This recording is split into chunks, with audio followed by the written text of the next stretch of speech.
to infrastrukturo nam zdaj v glavnem naši sami koncesionarji oskrbujejo oziroma skrbijo za njo, razen za košnjo ali pa še več drugih manjših stvari. Jaz mislim, da mora to občina sama svojo komunalno službo, mi imamo režijski obrat, je tam treba zaposliti še ljudi, da bomo imeli res občino pospravljeno.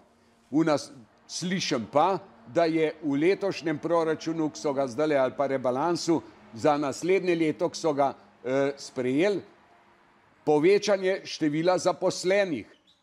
Ampak boste mislili to zaposlenih v režijskem obratu, da bomo imeli lepšo občino? Ne, v pisarne še dodatne zaposlene, kar se mi zdi absurd.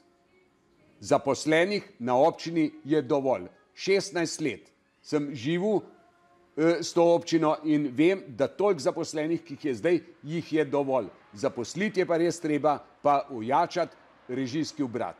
To pa absolutno. In to smo enkrat že poskušali, 2 kontejnerja smo nabavili, vse stroje za kositi, vse, da bomo sami, se mi zdi, da mesec, 2 po tistem, ko sem šel z občine, so vdrli v kontejnerje, pokradli vso mašinarijo in s tem je bil ta del režijskega obrata rešen, da ni treba nič več oskrbeti nam samem in so ponovno dali zasebniku, da zdaj to delo upravlja.